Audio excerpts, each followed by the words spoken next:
I was listening to this scene movie in Fury, and Shia's character says a Bible verse from Isaiah, and it's the Lord asked, "Whom shall I send?" And I responded, "Here I am, send me."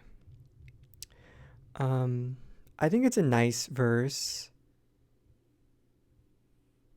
but in a modern context, it's like, well, send me where?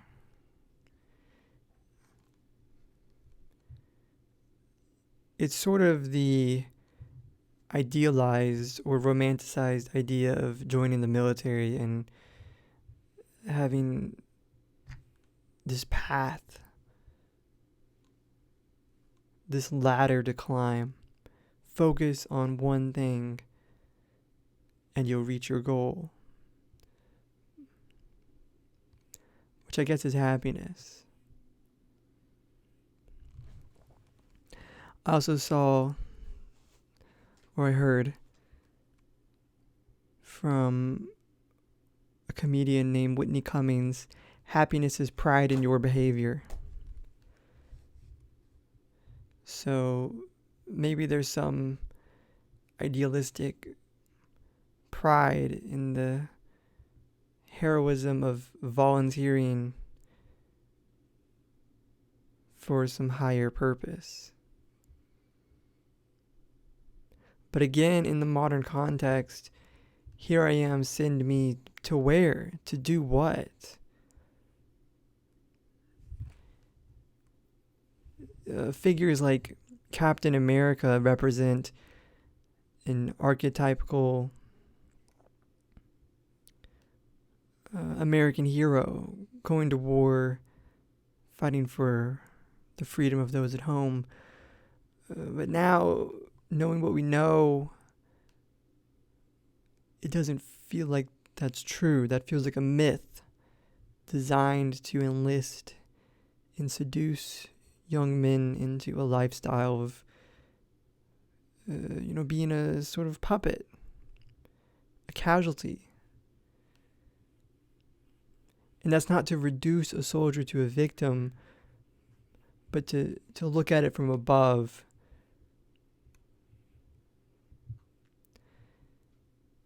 Here I am, send me to resist. To resist what? What are we resisting? What does letting go look like? What are we actually afraid of?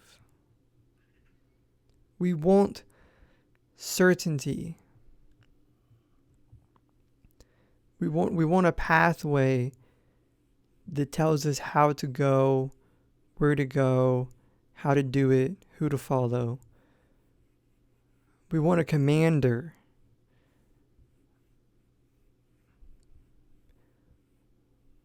We want a patriarchal figure to look up to run from.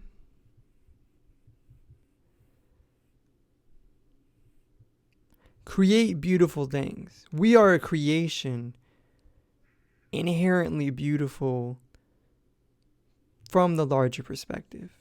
But in our perspective, we can create horrible things.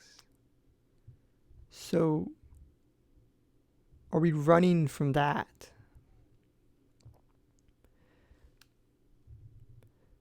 To create something beautiful, you need masculinity and femininity. Some might say the word divine as an adjective for those aspects. And I think they're just pointing to that it stems from a larger branch. You're a twig on a branch of a tree. And the tree is God, and your ancestors are the branch, and you're the twig. And you can push that twig into a budding flower. Or you can just let it die. And it's sort of paradoxically it's up to you, but it's not. You can write yourself into your own hole of self-pity without realizing that it's totally balanced. The guy with all the money, his body's failing. And people want to point to some attribute of happiness, like, oh, he's rich but he's unhappy. He might be happy and rich, but he also might be not creating anything beautiful, totally unfulfilled. But then maybe happiness is fulfillment. So then what are we even talking about?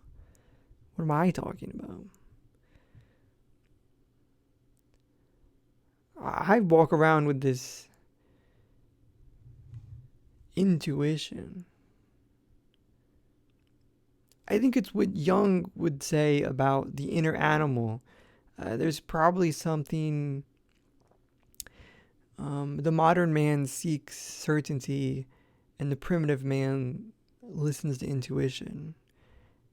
So, but if time's not real and all of history is just an allegory for us to understand, then what are we trying to figure out there? Why are we referencing cavemen to understand the modern world? Well, maybe what's being said is we ought to listen to our intuition more rather than follow this path of certainty. Because if the road is paved, someone paved it before you. But if that someone is a person, then it is inherently flawed. But if that someone is God,